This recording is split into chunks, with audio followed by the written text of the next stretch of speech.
ereygan jeereer ayaan waxaan ahaa nin dadka sida ee loo tusay ee loo dhigay ee loo xaqiray ee dadka Soomaaliyeed qaarkood ee ayaga liidnimo u qaatay iyo dadka ee wax magaratada ah ee ayaga la aaminsiiyay iyo dadka in ayaga aan u hadlo sida waxa ereygaasi uu yahay iyo dadka muunada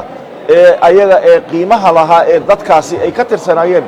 iyo taariikhdooda fog inaysan ahayn dad shalay iyo darad ama sida micnaha ee ragga qaarkiis ay oola baxeen markii la yiraahdo nin jareerbo inay astaantaasi ay ka dhigaan nin liita ama bulshada ka hooseeyo balse dad soo jiray taariikh leh oo dalkan soo xukumay meel waliba oo adiga aad u dhaqaaqdid ee ku leh taariikh qiimo leh iyagoo ay ahaayeen ayaan tusaaleynayay dadka hab qabiilna uma aanan hadlaynin markaasi oo reer hebel ma aanan dhihin marka aniga nasiib uu ka hadlay nasiib bunda waa mashungul ma dhihin aniga nin jareeru ahaa baan iri marka aniga aan ka hadlayay ilaahay kuma samadiide boqor baraxow marka aniga aan ka hadlayay ee Soomaaliya ee maanta ee xukumayay ahdigii ee ma aragtay ee xastab shuud ee faraacinada ee Soomaaliya loo yaqaanay xataa bilaadu boonte dhulkii uduga inuu ninkaasi uu ahaa jareer haddii loo kacane meel waliba oo waliba dadka qaarkood ee aan u haldhaafayo intii aan soo qaadan karo tusaale aan u soo qaatay ayaan halgankii Israa'iil ku soo daray oo Soomaaliya marka la yiraahdo xataa gobonimada keenisteeda gabdhihii ayaga ka tirsanaa Makay Garaare iyo waxaan soo qaatay iyo maxaa la dhihi jiray Muumin Biyood oo maanta ma dhihin Muumin Biyood iyo Makay Garaare shiid la way ma aanan dhihin laakiin jareer inay yihiin baan sheegay waxaan soo qaatay Sakhaaudiin baan soo qaatay waxaan soo qaatay Khaliif Huudow baan soo qaatay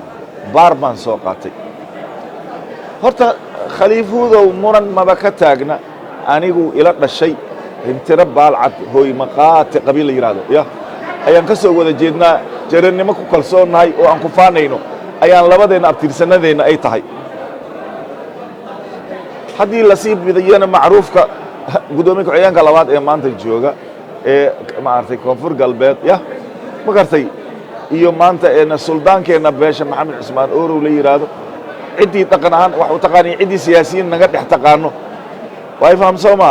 horta Sakhaaudiin laakiin aniga waa hintire ma aanan dhihin waxaan daba taagnaa ereygaasi jareer Sakhaaudiin waa jareer baan iri laakiin tuni ma ahana ma dhihin digil imariflana ma aanan dhihin haddii cid Sakhaaudiin ama Sheekh Aweys al-Qaadiri ee la wada yaqaano ummadan Soomaaliyeed oo dhan ee sharqan wa qarban nin sharaf leh meesha aan dhigayay Sakhaaudiin iyo inta kaleba midka kale ka duwanaa ma jirin dad qiimo leh oo halgan ee Soomaaliya ee mudan ixtiraam in lagu faano mudan bay aniga weedhaydu ay ahayd ninkii Sakhaaudiin asaga jareer ma aha ee ay dhibtay xataa ay asaga ka qabo jareer ma waxa u dhiganto waa jileec ninkaasi jareer ma laakiin tuniyo ahaa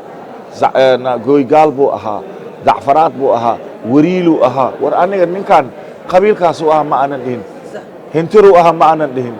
makanu ahaa ma aanan dhihin shiidlu ahaa ma aanan dhihin shabeelu ahaa ma aanan dhihin ya Soomaaliya shanta qaybood digil iyo marifle daarood hawiye dir beesha shanaad intaas jareer ka buuxdo aniga kula hadlay Maxamed Umar Talha aniga aan ahay ee reerkayga aniga intana baalcad aan ka dhashay ee taariikhdiisa la yaqaan ee ayaga iyo biimaal ee ay ahaayeen labada isku garabsaday Talyaani iska dhicintiisa meel ay iska saareen aniga maanta waxa la yiraahdaa Talha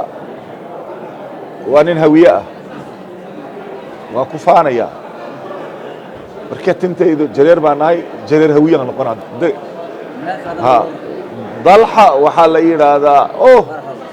hawiyada uu ka yahay hadii la yiraahdo waxa la yiraahdaa Talha habar hintira waay mundulood dadkii dhalay waay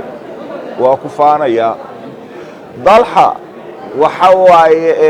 habar gideer waay Faarax Rooble uu ka yahay la yiraahdaa waa ku faanaya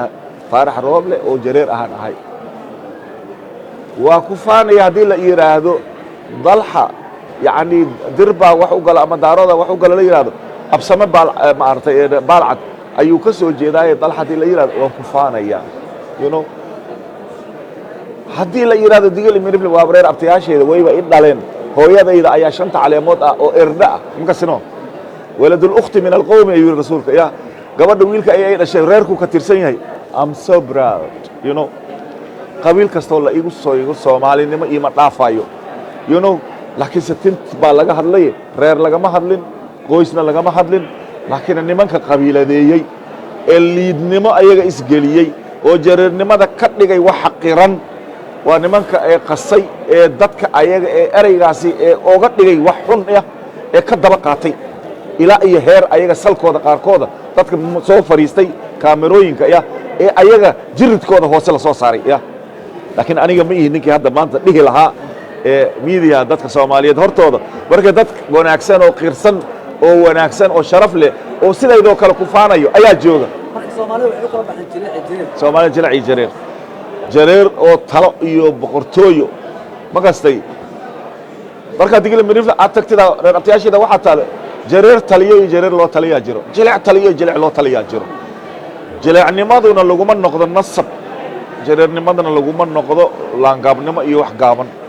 haddii tiro iyo dad iyo population la yiraahdo laga soo bilaabo tan iyo email ilaa iyo maartay raaskambooni xuduudka aad ka baxdo ayaga degan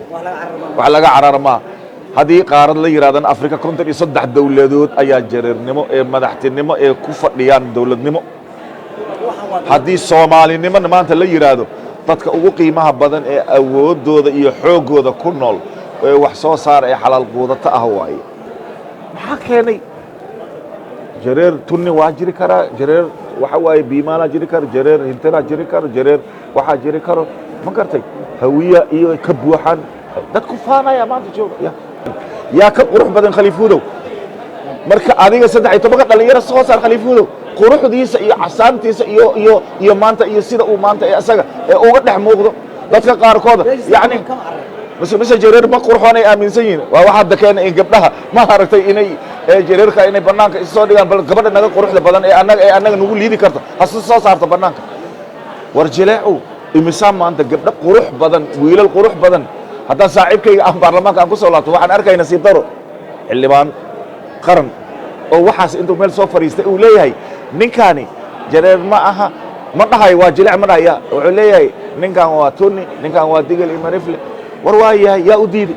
digil mirifle anay dhaleen reer abtayaasheeda way waan ku faanaya digil mirifle waa liita yaa yiri tunni waa liidata yaa yiri